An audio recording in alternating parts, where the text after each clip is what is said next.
Shalom, hari ini kita akan renungkan kitab Yeremia pasal 9. Teksnya ayat 1 sampai 16 dan sudah dibagi dua paragraf.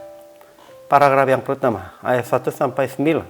Yeremia menangis sampai kepalanya penuh air dan matanya jadi pancuran air mata karena bangsa Israel yang berzina dan tidak setia dihukum oleh Tuhan.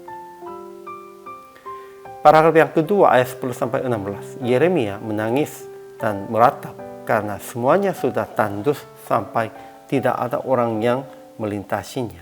Semuanya telah lari dan sudah lenyap. Kesimpulannya, Nabi Yeremia ingin menangis siang malam seterusnya untuk putri Sion, bangsanya. Sungguh Nabi hanya bisa melakukan menangis untuk mereka. Dan hatinya sulit bersama dengan mereka sebab mereka berzina dan tidak setia, sehingga dia ingin diam di padang gurun. Tapi juga merindukan orang yang bijaksana dapat mengerti firman dari mulut Tuhan supaya ia dapat memberitahukannya. Tuhan masih menegur mereka yang menipu sesama dan menyembah Baal. Tuhan berkata, "Masakan Aku tidak menghukum mereka? Tuhan akan memberi bangsa ini makan ibu dan minuman racun." Ajaran tentang Allahnya. Pertama, Tuhan menghukum bangsa Israel sebab mereka berdusta, melangkah dari kejahatan kepada kejahatan, tidak kenal Tuhan. Sehingga ia akan melebur dan menguji mereka.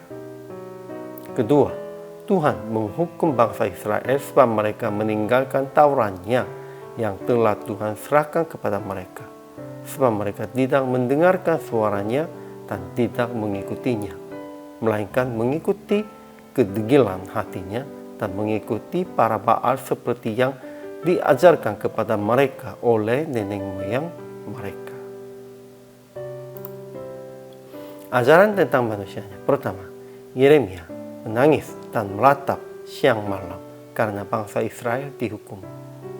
Kedua, bangsa Israel dihukum oleh Tuhan karena kejahatan mereka, berzina, berdusta, tidak setia, menyembah para Baal seperti yang diajarkan kepada mereka oleh nenek moyang mereka.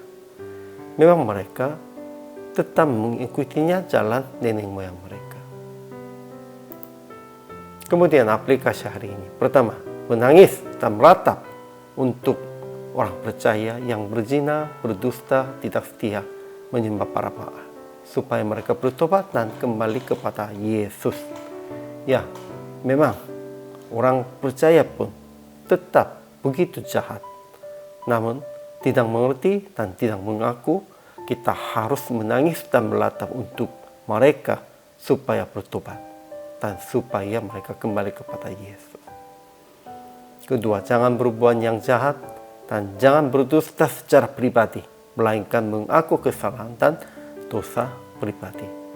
Ya, bukan hanya orang-orang yang lain, kita sendiri pun juga, Anda sendiri pun juga, jangan berbuat yang jahat, jangan berdustanya, hanya mengakunya kesalahannya. Ketiga, mendengarkan suara Tuhan dan melakukan sesuai dengan kehendak. Ya, kapan saja harus mendengar dan harus menjadi suci melalui ujian Tuhan. Jadi praktik hari ini menangis dan meratap untuk pertobatan dan keselamatan orang percaya yang berzina, berdusta, tidak setia, menyembah para Baal, dan melakukan yang baik sesuai dengan kehendak Tuhan dengan setia. Melakukan yang baik. Ya, jangan hanya menyesal dan jangan hanya katakan berbalik. Kita harus melakukannya yang baik. Itulah menjadi tanda tentang pertobatan kita semua. Hari ini juga, selamat Tuhan Yesus memberkati.